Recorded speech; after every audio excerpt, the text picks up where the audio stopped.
Alright, hello. Welcome to another Fixing MR Fodder series video, where we will be looking at some really bad weapons and we will be, fixing them as we need to do that. So this time we are taking a look at the one and only. Oh boy, I can't believe I'm doing this, but it's the Kestrel. It's this thing. Most of you seeing this weapon, you're probably seeing it for the first time, and by looking at it, you don't even know what it's supposed to be. So this is a glaive. How is this a glaive? How is this equivalent to this? I'm not very sure, but it's a glaive. It was suggested by ECBRD. Thank you for the suggestion.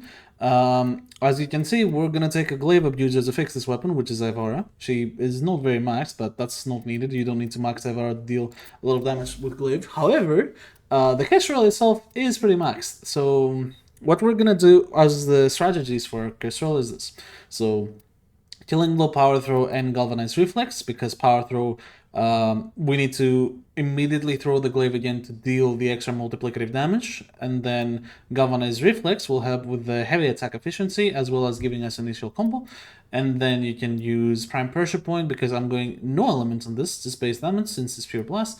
If you don't want to go this way, you could probably slot in something like prime fever strike for max damage, use mark of the beast or something to have this as a primer for your secondary weapon. But overall, I found this to work really well. Volatile Quick Return is a must mode for every glaive in the game. This mode increases the blast radius of your heavy attack by 3 meters, so it is basically more AoE to all of your glaives, which is very strong. Galvanized Steel, and I will explain this because normally we will be using Sacrificial Steel, but Galvanized Steel in this case is better, and it is because Millet Duplicate right here, which I don't even have maxed yet, is gonna be proccing pretty often. And you may be like, how is it gonna proc often? You have 29% crit chance. Well, this weapon has a base crit chance of 14%, which this basically doubles. So this will take that crit chance to around 43%, I think. Wait, let me do the math. So it's like 14.4. It will be exactly 34.8% on your crit chance. So yeah, that is pretty decent, I think. Yeah. No, 44. What am I saying? Not 34. Yeah, 43.8. 43.8. Okay, we got it. 43.8% crit chance. It's 14% at base. That's a weird number. Crazy.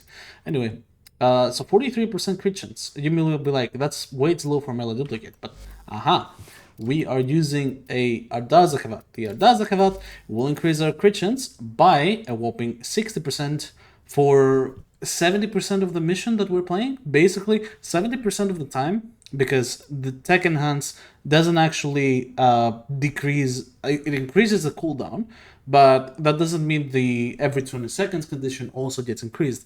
The every 20 seconds condition starts every time the ability is casted, not when it ends.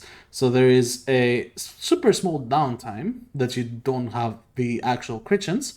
If your Kavat actually works, sometimes it just doesn't work, but most of the time it's pretty consistent and you have the extra 60% crit chance and you can rely on them. With that said, Ivara has a pretty standard build that abuses Empowered Quiver and gets Eclipse on, so with that, we will have 103% crit chance on the Kestrel, no more nor less, perfect for melee duplicate, and this will make it so that we hit enemies multiple times with our glaive explosion and probably our glaive impact as well, because with a volatile quick return, you do an impact which produces a blast, and then you press the heavy attack as well, so that also does another blast, so you have a double blast if you time it correctly. It's a niche mechanic, but it can really work. So we don't really need any other weapons. The Kestrel by itself, as I've tested, is going to be enough. I will also bring Mazurite to do the snapshot strength mechanic that we showcased on our latest video with Mr. Morning, so it's going to be pretty great. I'll try to get this Wisp chassis.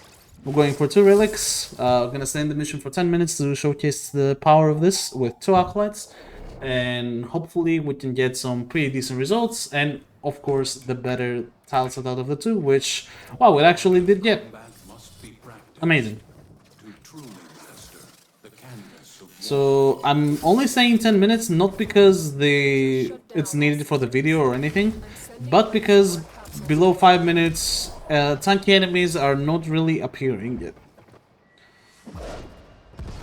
So, you see at the start, not crazy damage obviously. Now with Kavat buff and the stacks up, you actually do pretty decent damage. And this is without Eclipse, this is just me standing on the dash wire arrow. If I don't stand on the dash wire arrow, this is the damage that we're getting. It's still enough to one-shot Steel Path level cap. And yeah, pretty decent. I know I didn't show the ribbon, I will show it after because I forgot. I'm a spaghetti. But yeah. Basically what's carrying us is the innate blast damage and power throw. So it does pretty decent damage. So let's do some strength snapshotting, put Eclipse. Now you have Kavat buff again. And let's see. So 14 million without power throw. So one orange crit, 16 million on that guy. Second orange crits. Generally, most of the crits are yellows. There is a very minuscule chance that we will see orange. So this is a perfect melee duplicate setup that can get way better with the maxed out melee duplicate. So even with messing around a bit, we're still seeing way over 100 kills per minute, which is real nice. And as you can see, the Kavat buff is happening often enough to take advantage of it and maintain those yellow crits. So, gonna collect life supports a bit. We get double strength buff, that's gonna be interesting. So we need to recast every ability to snapshot the strength from the double strength buff. And now we have 800% critical damage on this Kestrel, so it might actually deal pretty insane damage now, which is very funny. Yeah, 24 million, see that? Let's hope I can stack to 250 stacks before the buff runs out, so I can do that, and then we'll show some Navigator shenanigans as well when we reach that. I should be able to, one more. Alright, there we go.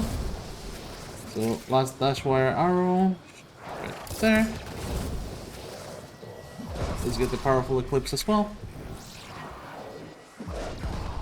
And now, this is kind of peak performance. We're gonna Navigator. And that was what, 30 million? It can deal some pretty decent damage. Yeah, there we go, 30 million. 45 million. So, you know, this kind of proves that as long as your Warframes, well, that's 6 million. As long as your Warframes can get you strong, any weapon can really work. So, don't you worry about it. We got a time Eclipse right as the buff ends. Right there. Keep it as long as possible. And now we're just gaming. Now we're just chilling. So, I know what you're gonna say, this is kind of cheating. I do agree. But, I mean, I think 61 million damage, 106 million damage, sorry, it's kind of impressive. Especially when you consider that most of the time it will be doubled from melee duplicate. But the melee duplicate setup is good. And some of these blast procs are also pretty decent. I've seen in the past some 10 million blast procs right there, 11 million. I thought I saw 157 million on that guy? Yeah, it did. 157 million damage using a Kestrel.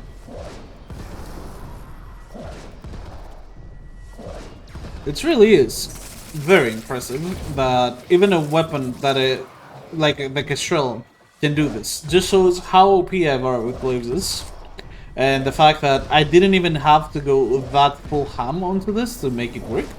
But I did get a decent ribbon for it. The ribbon is status, chance, and critical damage, some pretty decent stats. And I'm gonna show it after, so that people can have it on video, because obviously nobody is gonna be hearing me yap about the mission that I'm doing for 10 minutes.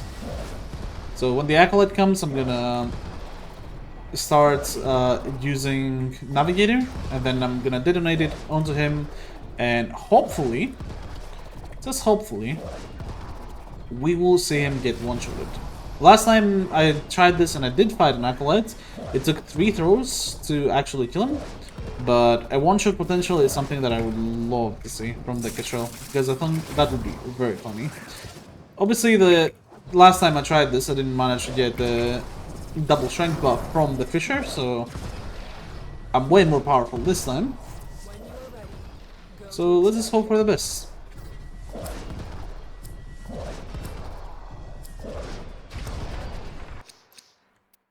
Didn't get the relic. The part, rather.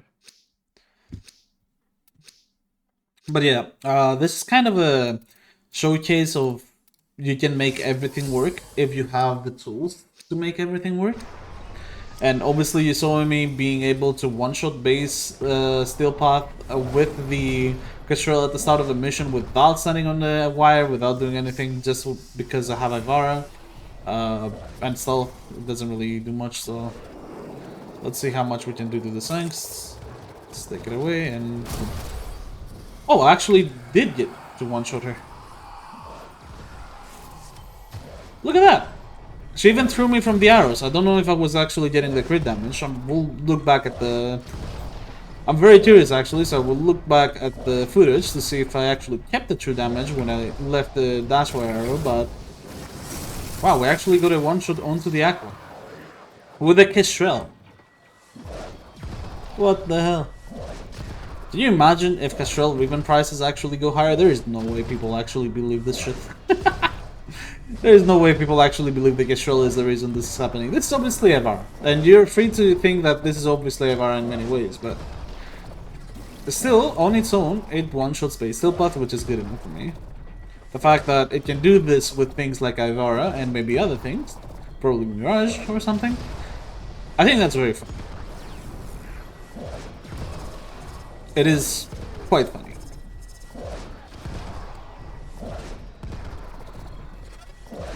Obviously the best glaive to get on Ivara is the Serrata. The Serrata is something I've loved from a while back, and something that has stuck with me for a very long time before I...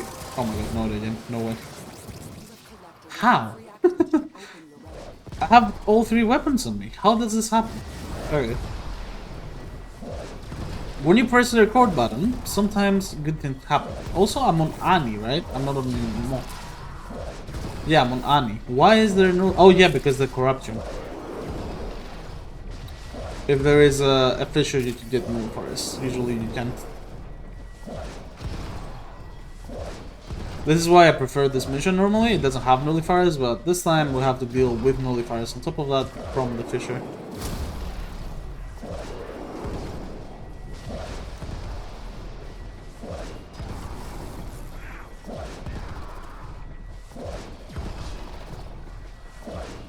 Also, some people may be wondering why I keep moving all the time.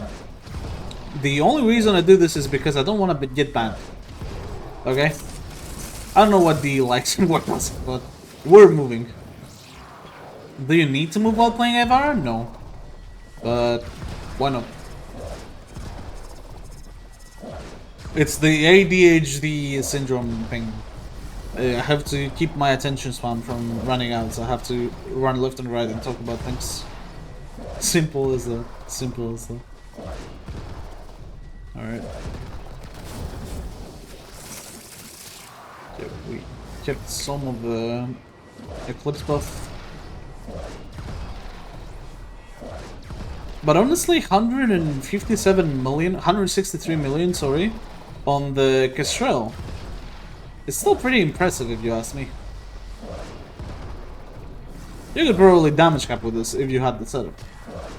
I mean, with Ivara, you could easily damage cap with this as long as you bring a Nidus, but, you know. It is still fascinating to me. That guy almost killed my arrow. He was the NPC that knew what had to be done. Holy. Okay. Amazing.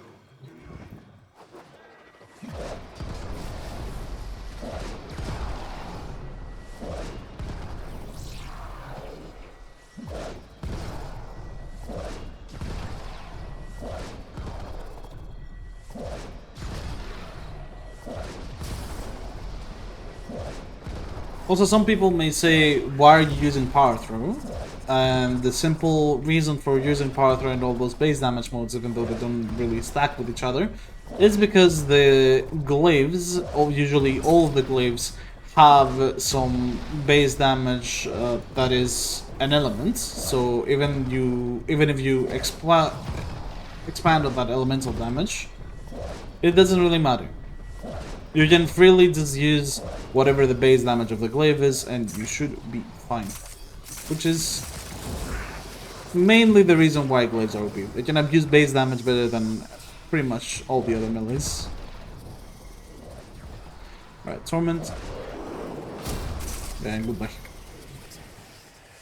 That is crazy. I'm actually so surprised that I'm seeing 2 Acolytes in a row get one-shot. I was fully expecting to take me 2-3 hits when I started pressing record on this video, but RNG Gods blessed us with a double strength buff on Ivara, so I can actually one-shot them. That is pretty nice. Amazing. So, the Kestrel, more than usable, actually. I was very surprised to see how usable it was. 14% status chance, 40% crit, 14% crit chance, 14% status chance, 2.2 crit multiplier. It's something that is, you know...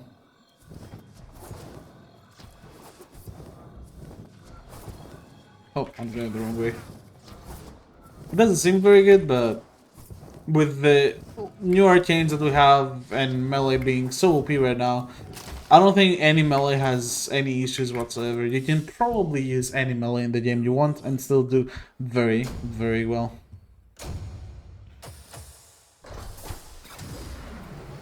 So, I just saw it got freaking Forma and dual carries. Okay, well, GG.